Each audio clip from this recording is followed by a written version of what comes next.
আমরা সবাই জানি ফিলিস্তিনের গাজা এবং সমগ্র ফিলিস্তিন জুড়েই দীর্ঘদিন যাবৎ ইসরায়েলি বর্বরতা চলছে। ইসরায়েলি এই বর্বরতার যে ফল সেটি আমরা সারা দুনিয়া থেকে সবাই দেখতে পাচ্ছি। ফিলিস্তিন এবং গাজার যে মানুষ, সেখানের নরনারী, বাচ্চা, শিশু, কাউকেই ইসরায়েলি যে দখলদার বাহিনী আছে তারা ছাড় দিচ্ছে না। তো ফিলিস্তিনের গাজায় যে বর্বরোচিত হামলা চলছে সেগুলোর বিরুদ্ধে বাংলাদেশের মানুষের মতামত, তাদের অনুভূতি, আকাঙ্ক্ষা এবং তাদের হৃদয়ের যে আকুতি তা তারা বিভিন্ন ধরনের সোশ্যাল মিডিয়া যেমন ফেসবুক সহ ইউটিউবে বিভিন্ন জায়গায় প্রকাশ করছে। কিন্তু যদিও প্রকাশ করলেও এটা আমরা মনে করছি না যে এটা হয়তো দীর্ঘমেয়াদে এটা টিকে থাকবে। তো এই উদ্দেশ্য থেকেই যে ফিলিস্তিনের মানুষের প্রতি আমাদের বাংলাদেশের মানুষের, জনসাধারণের পেশা শ্রম নির্বিশেষে তাদের যে অনুভূতি, সেই অনুভূতিগুলো তারা কি মনে করে বা তাদের যে অনুভূতিগুলো সেগুলো আমরা বইয়ের আকারে ধরে রাখতে চাই এবং এটা যেন পরবর্তীতে রেফারেন্স হিসেবে কাজ করতে পারে। আচ্ছা, আমরা ফিলিস্তিনবাসীদের পক্ষে যে মতামত সংগ্রহ করতেছি। আপনারা জানেন যে আমরা ইতিমধ্যে অনেক সেমিনার, অনেক প্রোগ্রাম করেছি, কিন্তু আমরা চাচ্ছিলাম যে এই মন্তব্যগুলা একটি পুস্তক আকারে মানুষের মাঝে প্রকাশ করতে।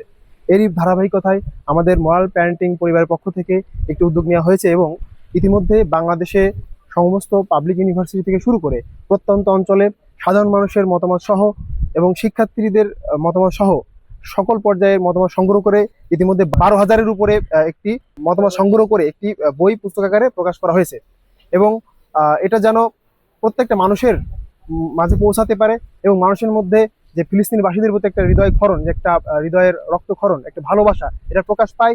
আমরা চাই যে প্রত্যেকটা মানুষের মধ্যে এটা যেন প্রচার করতে পারি, শুধুমাত্র কোনো সেমিনার বা মিছিলের মাধ্যমে নয়।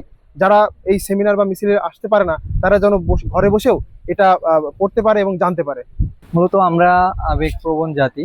আমরা বিভিন্ন ধরনের প্রোগ্রাম করছি, আন্দোলন করতেছি, বিভিন্ন সময় আমরা ফেসবুকে লেখালেখি করতেছি, বাট এটা সাময়িক সময়ের জন্য।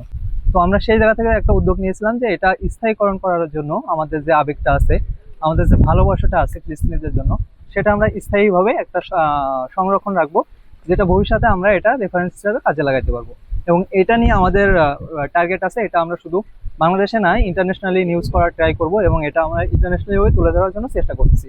তার পরিপ্রেক্ষিতে আমরা সারা বাংলাদেশে প্রায় প্রত্যেকটা ইউনিভার্সিটি থেকে সংগ্রহ করেছি, মন্তব্য সংগ্রহ করেছি বিভিন্ন মানুষের, বিভিন্ন বয়সের, ক্লাস 2 থেকে শুরু করে একদম বৃদ্ধা পর্যন্ত আমাদের মন্তব্য দিয়েছেন, আবেগ অনুভূতি লিখেছেন। সেটা আমরা একত্রিত করেছি, এটা আমরা বাধাই করে এখন বিভিন্ন জায়গায় আমরা প্রচার চালাচ্ছি, এটা মানুষের সামনে উপস্থাপনা করতেছি এবং এটা ইন্টারন্যাশনালি আমরা পাবলিশ করার জন্য আমাদের যেটা করার প্রয়োজন আমরা সেটা করব এবং এটা সংরক্ষণ করে রেখে আমাদের ভালোবাসাটা স্থায়ীকরণ করে রাখবো।